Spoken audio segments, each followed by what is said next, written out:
Buenas tardes. Para la clase de Políticas Públicas de la Facultad de Relaciones Internacionales, Estrategia y Seguridad de la Universidad Militar Nueva Granada, dirigida por la profesora Rosita del Pilar, se va a abordar el tema sobre el Policy Cycle de André Noël Roth.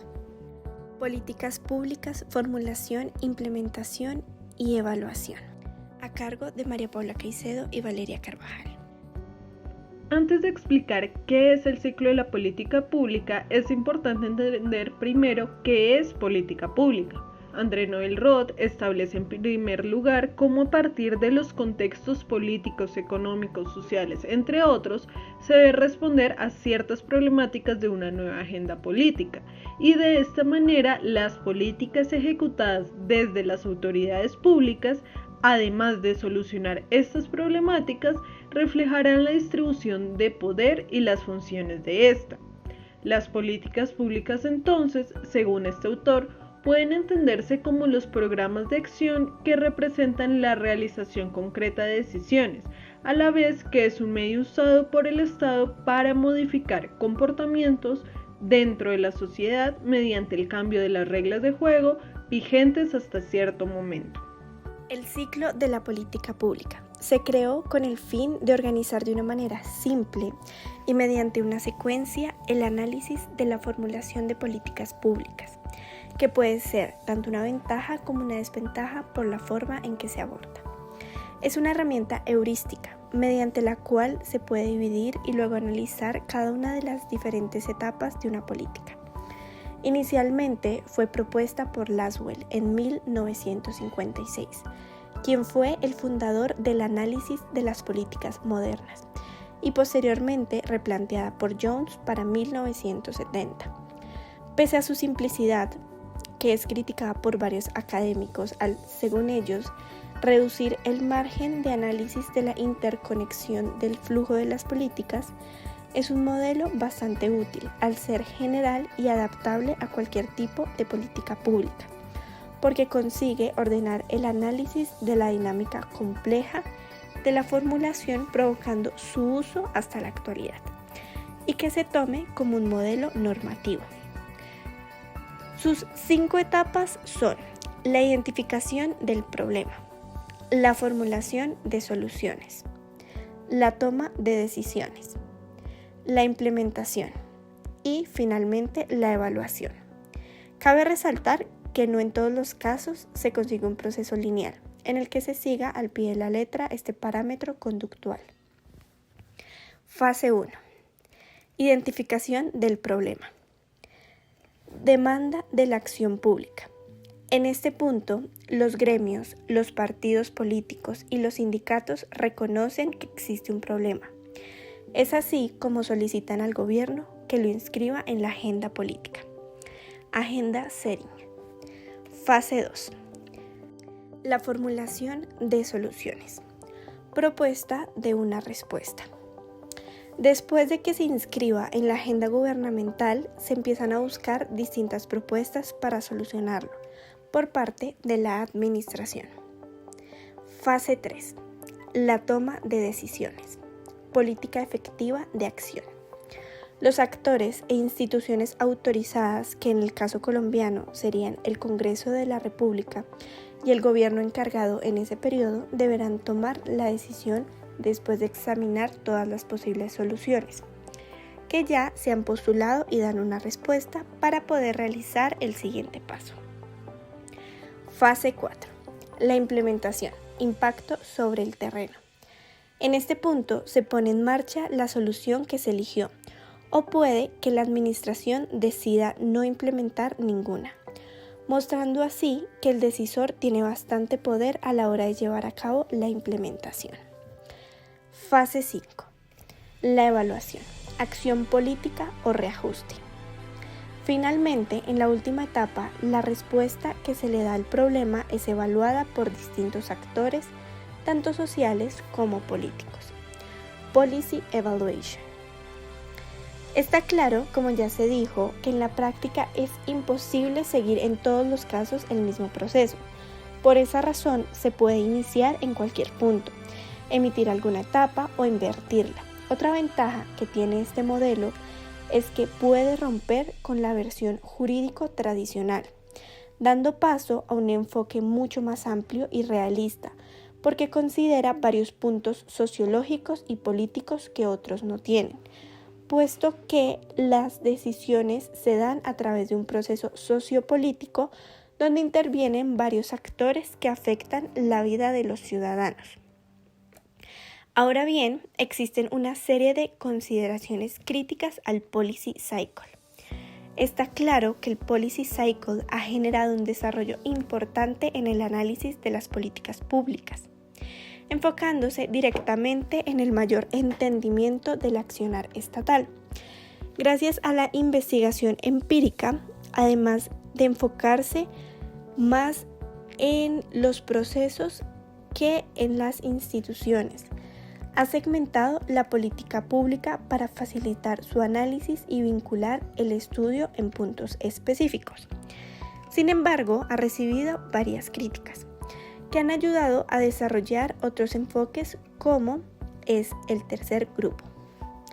Uno de los principales críticos es Sabatier, quien juzgó el modelo por ser incapaz de dar explicaciones lógicas mediante la formulación y comprobación de hipótesis, dado que no puede responder preguntas como cuáles son las condiciones que transforman el proceso de una fase a otra, e incluso solo logra generar una evaluación al final del proceso que no es favorable para el análisis. Tiende también a favorecer al legislador, privilegiando la perspectiva legalista, convirtiéndose en un enfoque de arriba hacia abajo. Por último, al recortar las políticas públicas en varias etapas, tanto de manera conceptual como temporal, dificulta las conexiones entre las fases y por ende hace más complejo entender cómo inicia y dónde se puede terminar. Separar las fases de formulación, decisión, implementación y evaluación es un trabajo complejo para el investigador. Otro de los críticos importantes es Janot, quien dice que la implementación no se puede considerar como una máquina, dado que los ejecutores y decisores de las políticas cuentan con un contexto histórico, social y cultural ligado a sus interpretaciones de las implementaciones. Tienen ciertos juicios de valor, lo que conlleva a que éstas se vuelvan subjetivas y exista un sinnúmero de interpretaciones distintas. Por lo anterior, Janot propone un enfoque cultural donde el investigador debería preguntarse más bien sobre los ejecutores y su interpretación de la norma para después analizar sus implementaciones. Es así como de lo anterior podemos deducir que una política pública es un trabajo de interpretación y reinterpretación que depende de los actores y de sus juicios de valor. Una norma se construye mediante la interacción de los ejecutores, los decisores y los destinatarios. Además, un factor importante es la persuasión y la estrategia que usan los actores durante la interacción para formular la política pública, que logre ajustarse mejor a sus intereses y que lleven a cabo la implementación de su interpretación de la norma. La interpretación continúa y los contenidos de la implementación se adaptan y varían con el contexto. Otros de los críticos son Müller y Surel. Critican que el modelo tiende a mostrar que el único fin de la política pública es la solución de un problema, cuando realmente los que resuelven el problema son los actores sociales, mediante sus estrategias, la gestión y la implementación que vean conveniente. Por lo tanto, las políticas públicas serían el marco que garantiza las condiciones sociopolíticas y da una nueva representación de los problemas para que los individuos puedan redefinir el mismo. En segundo lugar, no se puede decir que las políticas públicas son solamente el espacio para que discutan los hacedores de política.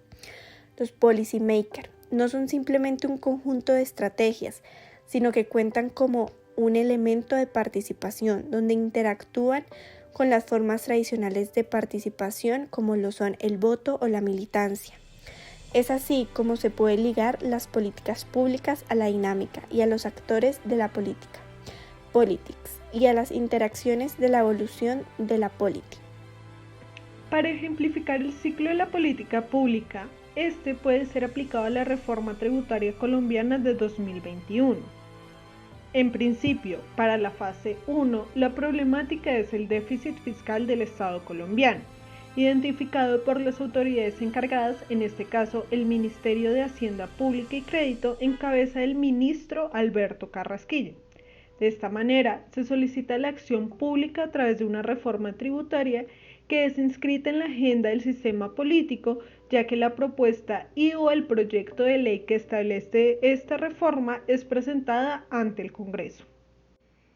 En la segunda fase, al ser la administración encargada el Ministerio de Hacienda Pública y Crédito, este expresa los diferentes gastos que se han hecho desde la administración pública, especialmente los relacionados a la actual pandemia, por lo cual se manifiesta la inexistencia de presupuesto para el futuro cercano y en consecuencia para el mediano y largo plazo. Como resultado, se plantea la reforma tributaria con el nombre de Reforma Social Solidaria y Sostenible, con el fin de recaudar al menos 25 billones de pesos para pagar el endeudamiento del país y financiar los programas de apoyo económico. Así, para la tercera fase, la institución autorizada para tomar decisiones sería el Congreso, y por consiguiente, los actores involucrados en esta fase serían los diferentes congresistas que lo componen. En este punto, es importante tener en cuenta que los pasos que se deben seguir para que se apruebe un proyecto de ley en Colombia son: 1. Ser publicado oficialmente por el Congreso antes de darle curso en la comisión respectiva. 2. Ser aprobada en primer debate en la correspondiente Comisión Constitucional Permanente en cada corporación, Senado y Cámara. 3. Que haya sido aprobado por las plenarias de cada corporación en segundo debate, otra vez de Senado y Cámara. 4. Haber obtenido la sanción del gobierno. Y 5. Una declaratoria constitucional por parte de la Corte Constitucional cuando se requiera. En este caso, el borrador de la reforma tributaria fue presentado el 15 de abril del presente año, y desde ese momento había estado en constante revisión tanto por los actores de la institución autorizada, congresistas, como de la sociedad civil que no han dado su visto bueno. En consecuencia, se realizó una modificación por parte del gobierno el 1 de mayo, la cual surgió como respuesta a las protestas empezadas el 28 de abril. La modificación básicamente buscaba eliminar los puntos sobre los aumentos en el IVA en bienes o servicios, junto con el aumento de la base del impuesto a la renta. Finalmente, como decisión, el 2 de mayo el gobierno cede ante las protestas y se retira el proyecto de la reforma tributaria del Congreso. La quinta fase no puede ser aplicada en este caso, ya que, como se ha mencionado antes, la propuesta no alcanzó a ser implementada por el estancamiento en el proceso de examinación. Sin embargo, sí puede ser aplicable la última fase, ya que tan solo la propuesta había sido evaluada negativamente por los actores sociales, que serían la sociedad civil, gremios y sindicatos, de los cuales cabe resaltar la Federación Nacional de Comerciantes, que advirtió que la reforma tributaria reduciría fuertemente el ingreso disponible de las familias y afectaría el consumo. Su presidente, Jaime Alberto Cabal San Clemente, manifestó la preocupación no solo por algunas medidas contempladas en el documento, sino por el momento de crisis económica que vive el país por la pandemia. Otra asociación que cabe señalar para ejemplificar es la Central Unitaria de Trabajadores, que a través de su presidente, Francisco Maltés, señaló que ese proyecto representa un atentado contra el bolsillo de los colombianos. Es increíble que el gobierno deposite todo el peso de la reforma tributaria en los hombros de los colombianos, en aquellos ciudadanos de a pie, indicó. Asimismo, hubo una evaluación de parte de los actores políticos que serían los representantes de los partidos políticos. Por un lado, el Centro Democrático tomó distancia y advirtió que el texto requeriría modificaciones. en búsqueda de un consenso con los partidos. En primer lugar, el partido descartó que se graven con IVA alimentos de la canasta familiar o que se toquen los ingresos de la clase media. En cambio, propuso un anticipo de las utilidades del Banco de la República por 5 billones, austeridad del gasto estatal y una serie de impuestos transitorios aproximados por 12 billones. El partido de la U manifestó, abro comillas, estamos de acuerdo con la política social que propone el presidente Duque. Estamos de acuerdo con el diagnóstico sobre las finanzas públicas, pero creemos que hay que hacer algo muy distinto a lo que propuso el Ministerio de Hacienda. Cierro comillas. Así, la consigna de esta iniciativa sería que no traiga cargas injustas para los ciudadanos, que tengan en cuenta las realidades económicas de los colombianos golpeados por la crisis derivada de la pandemia y que satisfaga el déficit fiscal para mantener e incrementar los programas sociales. Cambio Radical y el Partido Liberal son tajantes e inflexibles. Básicamente afirman que o se retira la reforma o se buscan mayorías para hundirla en su primer debate en las comisiones económicas de Senado y Cámara. En otras palabras, no están dispuestos a participar de una gran alianza o diálogo como quiere el Ejecutivo para nutrir y reestructurar el proyecto.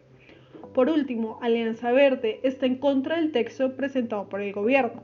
No obstante, mientras hay quienes piden que se hunda la reforma tributaria en su totalidad y cuestionan al Ejecutivo por malgastar el dinero de los colombianos, otros apuntan a que se retire el proyecto y se abra una gran mesa nacional en la que los sectores económicos, políticos y sociales discutan las alternativas para buscar los recursos que se necesitan.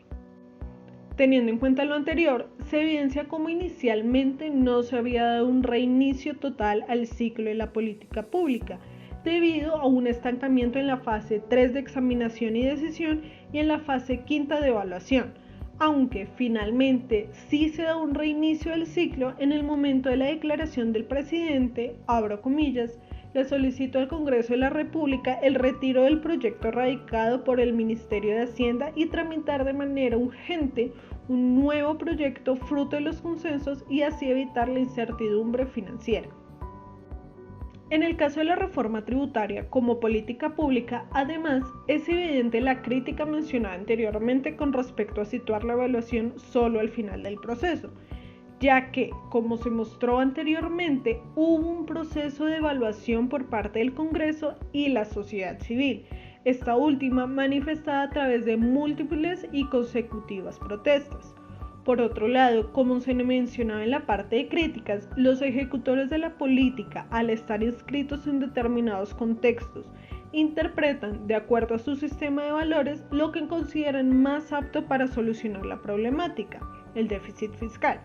No obstante, este contexto y sistema de valores de los ejecutores contrastó notablemente con el contexto de la población a la que va dirigida la reforma, ya que demuestra cómo no hay una comprensión de la realidad de esta población, lo cual se refleja en el comentario del ministro Carrasquilla sobre el precio de una docena de huevos a 1.800. Asimismo, como la implementación dependerá de las dinámicas de las interacciones entre la administración pública y la sociedad civil, en este caso se ve estancada debido a la negativa de parte de esta última. Finalmente, teniendo en cuenta la crítica cómo las políticas públicas son elementos de un proceso más amplio de regulación política y de legitimación en la sociedad, y así de participación política, se evidencia cómo la reforma tributaria dio origen al desconocimiento y por consiguiente a la falta de legitimidad de parte de la sociedad y en consecuencia a la participación política de esta a través del derecho a la protesta. Para finalizar y a manera de conclusión, pese a las limitaciones que se han evidenciado durante el abordaje del Policy Cycle o el ciclo de la política pública, se puede afirmar que para el análisis de distintas políticas públicas, como en el caso anteriormente expuesto de la reforma tributaria en Colombia, nombrada como la Ley de Solidaridad Sostenible, que tiene como fin cubrir un hueco fiscal que afronta el país como consecuencia de la actual pandemia por COVID-19. Se evidencia así su practicidad y adaptabilidad a cualquier tipo de política, ya que se pudo alterar las etapas puesto que antes de llegar a la implementación se inició una evaluación por parte de la comunidad, logrando que hasta la fecha no pasara por el Congreso para su aprobación.